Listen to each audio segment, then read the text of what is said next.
Days after the Japanese conducted a surprise attack against U.S. forces in Pearl Harbor, President Franklin Roosevelt held an urgent meeting with Joint Chiefs of Staff to discuss American military response to their enemy in the Pacific. The president, visibly preoccupied about American morale after the treacherous Japanese carrier airstrike, told his senior officers that mainland Japan had to be bombed as soon as possible. This, he thought, would boost the country's morale, increase voluntary enlistments, and fortify war bonds. The result of his order was the Doolittle Raid, under the command of renowned aviator and engineer James H. Doolittle, who later wrote in his autobiography, quote, "An attack on the Japanese homeland would cause confusion in the minds of the Japanese people, and sow doubt about the reliability of their leaders. Americans badly needed a morale boost." The operation took place on April 18, 1942, and it was a resounding success, thanks to the newly converted medium bomber, the B-25 Mitchell. The squadron of B-25s bombed Tokyo and Honshu, claiming over 60 lives and injuring 500 people. Although damage was relatively minimal, it achieved the desired effects. U.S. morale drastically increased because it proved American aircraft could take the fight to the heart of the enemy, no matter where they stood. In contrast, the Japanese fighting spirit took a heavy blow, for they realized that their archipelago was not as impenetrable as they thought it was. The mission and the B-25's Doolittle performance became so famous that it easily overshadowed the B-25's next combat role. Equipped with a powerful 75mm M4 tank gun, a dozen high-caliber machine guns, rockets, and a 3,000-pound bomb load capacity, the B-25 Model G was a heavy-hitting gunship to be reckoned with.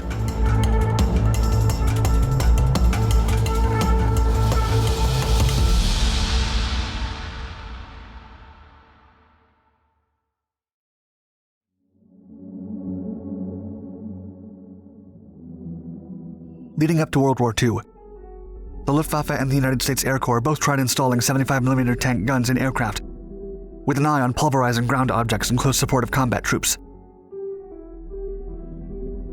The German HS-129B3 and the Ju-88P1 were equipped with long-barreled anti-tank guns, whose most important goal was to stop the heavily armored and deathly Soviet T-34 tanks. For their part, the U.S. Air Corps had the B-25G Mitchell gunship. Created to sink Japanese ships and interrupt the Empire's supply line, the gunship would go through several armament modifications that made it the most powerful Pacific war bomber. From a medium and high-altitude bomber to a low-altitude aircraft capable of skip bombing and strafing, the B-25 steadily dominated the skies that once belonged to Japanese Zeros and Mitsubishis.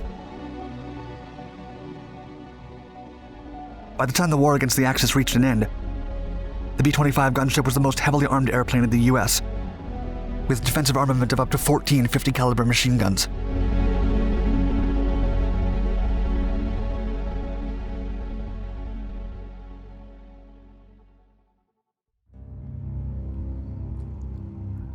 After observing the 4-year-long Spanish Civil War, U.S. officers from the Air Corps concluded that low-altitude bombing was no longer sufficient.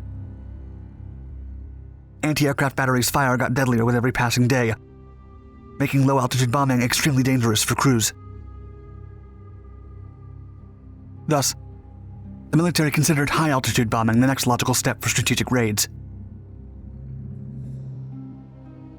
Aircraft needed to climb higher to stay safe from anti-aircraft guns and carry more bomb loads to deal with the maximum damage during a single raid. Additional research from the Air Corps suggested that, when it came to maritime warfare, the best option available to effectively sink enemy vessels was by hitting them with the heavy payload of a bomber. The reports concluded that, when compared to the damage done by the 16-inch shell of a ship cannon, a 2,000-pound bomb had, quote, greater potential destructive effect against battleships than any other known weapon. These reports, and the way combat developed in the Pacific theater, shaped the future American B-25 Mitchell gunship. In March 1939, the Air Corps issued a specification for a medium bomber that could carry a payload of 2,400 pounds over 1,200 miles at approximately 300 miles per hour. North American Aviation used one of its previous failed designs, a twin-engine airplane dubbed B-21, as the foundation for their new prototype design. They designated it NA-40. Unfortunately, 1 month later, the prototype crashed during testing and was destroyed.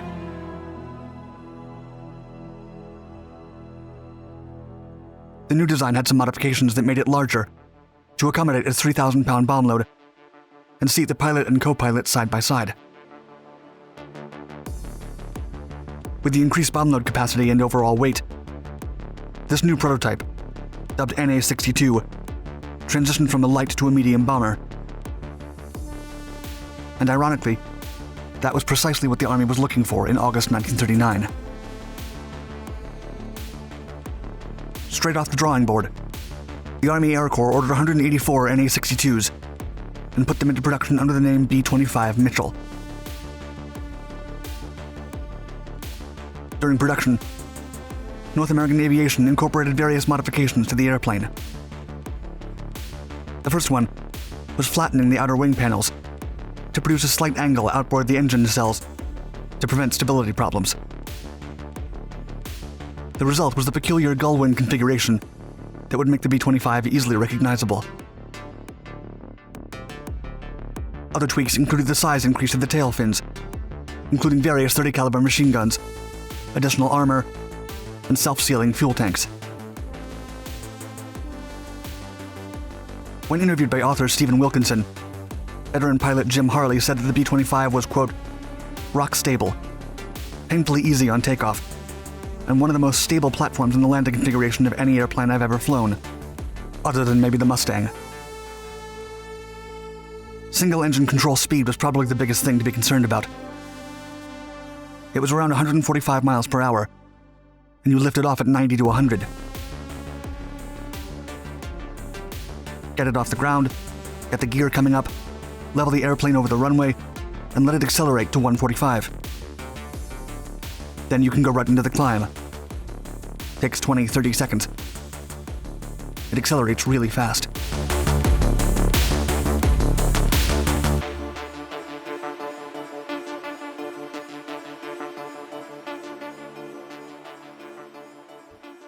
The B-25B variant, used for the Doolittle Raid over Tokyo in 1942, was equipped with a nose-mounted 30 caliber machine gun, 2 turrets powered by twin 50 caliber machine guns, and the full 3,000-pound bomb load capacity. Although the raid was a success, it proved that the B-25B still needed some modifications for long-range missions and low-level combat. Some of the aircraft crashed or got stranded in China and Russia because they ran out of fuel. As a result, the B-25C incorporated more fuel tanks and more 50 caliber machine guns, reaching a total of 6 guns. One of them, placed in the nose, was fully controllable by the pilot. This became the first hint of the strafing role the B-25 would develop for the rest of the Pacific Theater. Additionally, engineers added external bomb racks under each wing to increase firepower. The bomb bay could now carry a 2,000-pound torpedo for taking down enemy vessels. The B-25C version was shipped to Great Britain, Russia, China, and Canada. The British RAF and the Canadian Air Force used B-25Cs to attack supply lines and oil depots, controlled by the Wehrmacht in East Flanders, and other secondary objectives scattered in the French-German border. The Dutch also received the same B-25C variant and participated in the East Indies campaigns, raining fire upon the Japanese advance through Asia's jungles. The USSR used different variants employed by the Soviet Air Force, from the early days of the siege of Stalingrad up to the end of the war. In the European theater, all countries used it as just another strategic bomber. But in the Pacific, it's shown as a fast and brutal strafing bomber.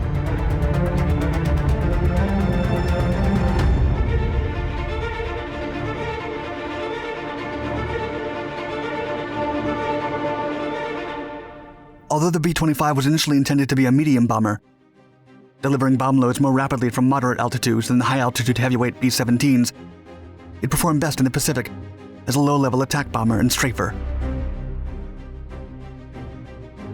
In October 1942, under a U.S. requirement for a ground attack and strafing platform, North American came up with the B-25G, the first American gunship.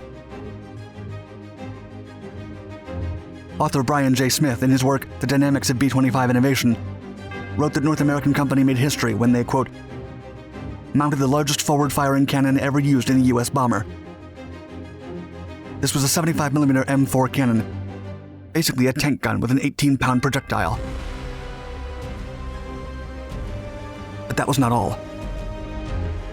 Months later, in 1943, the ultimate pack-a-punch aircraft entered production. The B-25H and B-25J were equipped with up to 14 50-caliber machine guns. This moving castle was impregnable.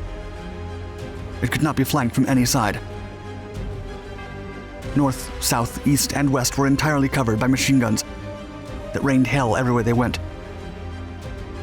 Pilots began to call the B-25 gunship the commerce destroyers.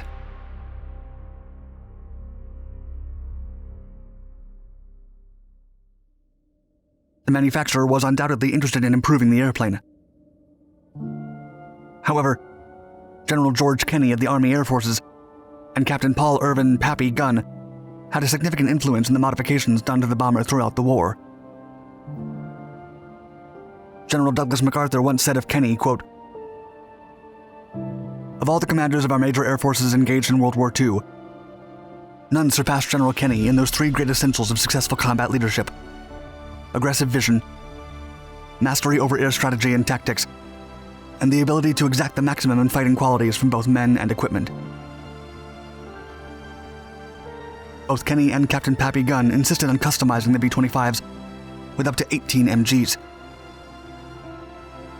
They also pushed forward the role of skip bombing for the aircraft, which became crucial for the Pacific. Stephen Wilkinson best described the role, quote, "Often skip bombing meant literally throwing a bomb against a hull, and the B-25's speed made it particularly effective at this.